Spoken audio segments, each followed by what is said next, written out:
Une pub pour des moules à Times Square. On en parle dans quelques minutes. Salut à tous, moi c'est Franck et je vous présente votre Morning Brew.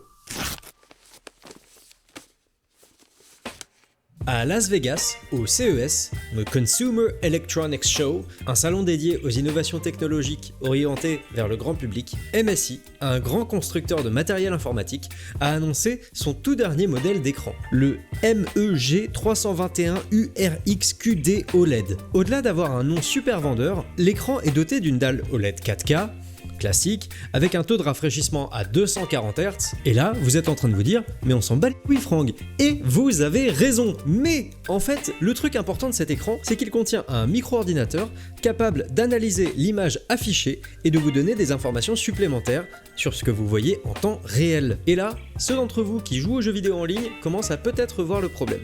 Dans leur démo, MSI utilise une partie de League of Legends pour montrer qu'en analysant la minimap dans le coin, l'écran est capable d'indiquer d'où arrivent les ennemis, en gros, sur l'écran. Au-delà de la démo sur LoL, MSI a également expliqué qu'il serait possible d'entraîner l'IA de l'écran pour vous assister sur n'importe quel autre jeu ou autre tâche informatique. Et c'est là que, potentiellement, ça commence à vraiment ressembler à de la triche. Et le pire, c'est que vu que tout tourne en interne sur l'écran, aucun moyen pour les logiciels anti-triche de détecter la moindre supercherie. Personnellement, moi je trouve ça un petit peu limite, mais en vrai je serais curieux de lire vos avis sur la question en commentaire. Nous sommes dans l'Oregon, à Portland, où un jeune homme nommé Tyler a tristement appris un décès. Le sien. En effet, celui-ci avait été déclaré mort d'une overdose le 11 septembre 2023 par un médecin légiste. Comment c'est possible ? Eh ben, le médecin avait trouvé un permis de conduire temporaire au nom de Tyler dans la poche du défunt. Sauf que le papier lui avait été volé quelques mois plus tôt. Du coup, et je vous jure que c'est pas le scénario du prochain film des frères Cohen, cela faisait plusieurs mois que la famille de Tyler avait en sa possession des cendres de quelqu'un qu'il ne connaissait absolument pas. Depuis, le comté de Multnomah, là où cette histoire s'est passée, a annoncé que pour les personnes retrouvées avec seulement une pièce d'identité temporaire, une vérification d'identité supplémentaire à l'aide des empreintes digitales serait mise en place. Parce que oui, personne ne s'est jamais fait voler une pièce d'identité définitive.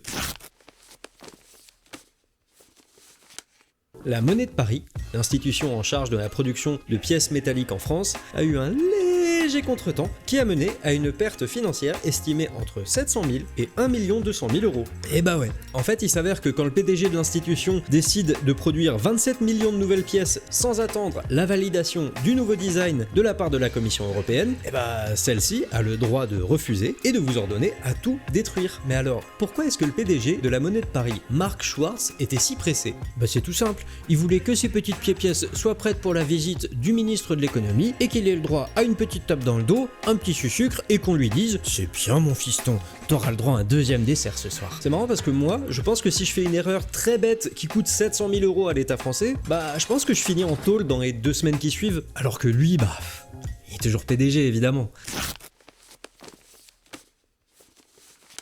Dans le comté de Powys, au Pays de Galles, un homme de 75 ans, nommé Rodney Holbrook, ne comprenait pas comment il était possible que son abri de jardin se range tout seul pendant la nuit. En effet, Rodney retrouvait régulièrement ses affaires rangées toutes seules dans une petite boîte. Étant amateur de photographie animalière, il a donc eu la superbe idée d'installer un piège photo pour essayer d'y voir un peu plus clair. Et c'est là qu'il captura la petite aide ménagère en plein travail.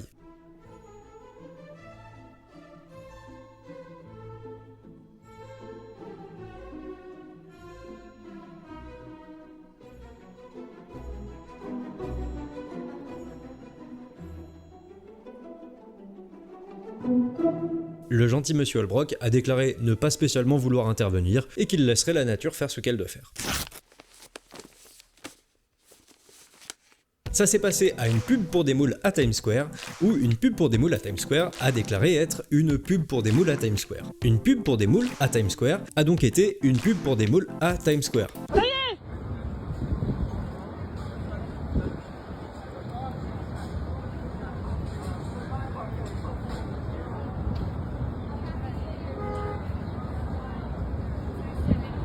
La pub pour des moules à Times Square a donc déclaré être une pub pour des moules à Times Square. Alors, je vous passe les détails ou une pub pour des moules à Times Square, mais la pub pour des moules à Times Square a donc dit être une pub pour des moules à Times Square. Heureusement, la pub pour des moules à Times Square n'était pas la seule pub pour des moules à Times Square, étant donné que la pub pour des moules à Times Square était déjà une pub pour des moules à Times Square. Mais c'était sans compter la pub pour des moules à Times Square qui nous apprend que...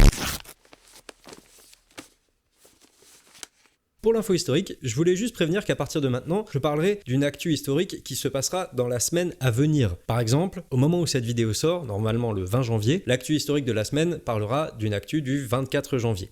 Voilà. Ce mercredi 24 janvier marquera le 40e anniversaire du Macintosh, le tout premier ordinateur personnel commercialisé par la marque Apple. Bien loin des Macs fins et élégants d'aujourd'hui, le Macintosh est équipé d'un processeur cadencé à 8 MHz, 128 kilooctets de mémoire vive, un écran cathodique et un lecteur de disquette 3,5 pouces, ce qui permettait d'avoir jusqu'à 400 kilobits de stockage. Et il ne faut pas oublier que l'ordinateur était également livré avec son clavier et sa souris, ainsi que la toute première version de macOS pour la modique somme de 2500 $. Ajusté pour l'inflation, ça fait 7300 $ ou 6700 €. Comme quoi, il est quand même possible pour Apple de baisser ses prix. Et pour ceux que ça intéresserait, je mettrai en description la vidéo du reveal du Macintosh.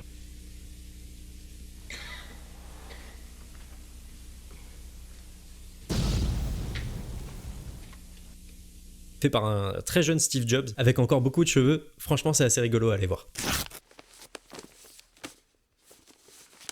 Pour la recommandation culturelle, cette semaine je voulais vous parler d'un jeu que j'ai commencé mais que j'ai pas encore fini et je suis tombé amoureux. Ça s'appelle Sayonara Wild Hearts, c'est un jeu qui est sorti en 2019 et qui est développé par les Suédois de chez Simogo et édité par Annapurna Interactive. C'est un jeu de rythme / action qui a un seul objectif, la giga vibe. En termes d'histoire, rien de concret. En termes de gameplay, franchement je saurais même pas comment le décrire tellement c'est un globi-boulga de plein de choses. Mais en revanche, ce que je peux vous dire, c'est que la direction artistique, que ça soit auditive ou visuelle, c'est un giga banger. Franchement, c'est pas pour rien que le jeu a remporté le BAFTA de la meilleure direction artistique en 2020. C'est une expérience unique en son genre et c'est disponible sur Switch, PlayStation, Xbox, PC et iOS. Donc à peu près toutes les plateformes en fait. C'est tout pour la reprise du Morning Brew. J'espère que cette vidéo vous a plu et que le nouveau décor vous plaît. J'espère également que vous avez passé un bon nouvel an et je vous souhaite évidemment le meilleur pour 2024. Si la vidéo vous a plu, n'hésitez pas à me le faire savoir en laissant un pouce bleu, en vous abonnant, en laissant un commentaire pourquoi pas. Et je vous dis à la semaine prochaine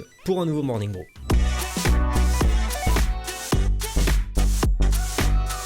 Une pub pour des moules à Times Square.